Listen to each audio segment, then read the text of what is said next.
since the African Union has been created, from the times of Organization of African Union, OAU, the times of our President Idi Amin, the times of Faki, all those days of conflicts and wars that could happen every day. Today we are putting this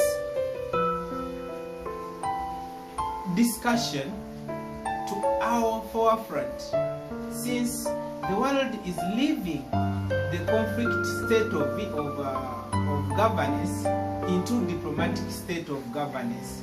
Therefore, the Organization of African Union faced a lot of challenges which are not there today. It had lots of wars, coup d'etats, fighting for independence, all those things. And now, here we are. We are fighting for economic development, economic integration, international relations with Africa. So, what do we need as young African leaders? We know that people are running for this post. They are in their early days, in their 60s. These are the bones of the independence. Born of 1940, born of 1950, born of 1960. They are in those days. And the rest seems to be interesting, whereby we have His Excellency Raila Odinga from the Republic of Kenya. We have His Excellency Anil Gayan. We have His Excellency Muhammadi Ali. So all these people have been so significant in their respective countries. But according to my understanding, there is no one amongst these people who is below the age of 50. What does it mean? We have a challenge as Africa, being we are the youngest populated continent, and these young youths in Africa, we don't put much emphasis and much attention on political governance or on the governance of our respective countries. But what do we put much on? We put much on Arsenal, Man U, Liverpool, Chelsea.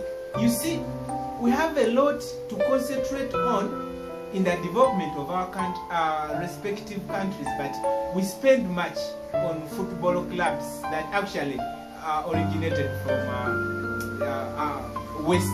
So, we as African leaders, we need to put these people, because we know they are all good leaders. Whoever comes, as of me, whoever comes, I'm okay. But my concern is we have to put them on notes that see what you guys, you're going to learn, you're going to lead this continent, but there are issues that we must compile so that they can add up. I don't see a reason why I need a visa to go to Ethiopia when I'm an African. These are the issues we have to foster. Whoever comes and occupy the seat of the chairmanship, it's okay. But what do we need as Africa? We need to have currency that is backed by our gold as Africa. People are using euros, dollars, pounds. These currencies are backed by gold that actually was airlifted from Africa. We have riches, we have diamonds. We need a currency that is backed up by our minerals and resources. These are the reasons we have to put to the attention of these people who are running for these posts, the African Union.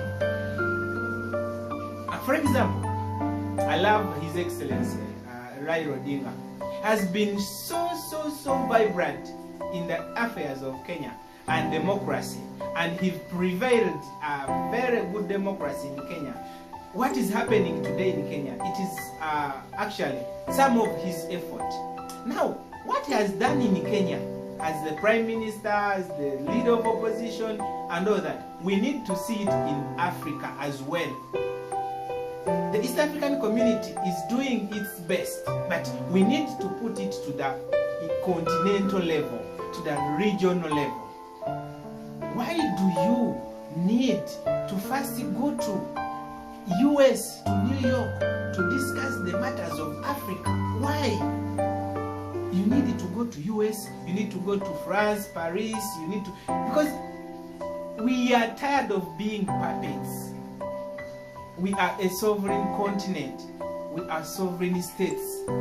There's no need of discussing African issues in Paris. No. These are the issues the chairmanship of the African Union should look at. We don't have to look at a colleague when he's being actually terminated, when he's being bombarded, when he's being killed by the West, and we look at what happened to Libya. People were calling up, you people, come, we gather and see what we can do. And they were all waiting for NATO to decide. The NATO where we don't even have a seat as Africa. So, my concern is not about who is coming, but my concern is about what is going to be done. We are leaving the conflict era. We are going into a diplomatic era where everything is need to be done diplomatically. Economic, trade, even wars, they are going to be diplomatic. So, anyone who is coming for this chairmanship must be aware and must put into his consideration that Africa, by the Agenda 2063, it is us, the younger leaders, to be in the driving seat of the African issues. Therefore, he must be considerate to what we as young leaders need. We have a lot. We have a lot that can make Africa great. But because someone who is in the lead of this continent or in the lead of this mighty institution of the continent, they are greedy. People are quiet. Some things are happening, no one is caring, and we have the chairman of African Union. You know, they are quiet. They are all taken. When they hear there is non-aligned movement, they come. They hear there is G77, they come. They hear there is a United Nations Summit. Why don't we have an organized African Union that cater for an African man and an African woman? So, Your Excellencies who are coming for African Union, we have learned from the days of Idi Amin, the days of Faki, the days of all those leaders who have been there. We are no longer in days of chaos and cohesion. We are in days of diplomacy. Let us put this into public domain, that whatever we are doing is for the betterment of Africa. I will need to see that Africa is having one currency. I will need to see that I don't need a visa to go to Nigeria. I will need to see that I don't need actually, I don't need to first go through hell that I'm going to Rwanda. No. Are you an African? Yes. From which country? Uganda. That's all. Free trade, free movements, one army, one currency, one visa. You know, what do these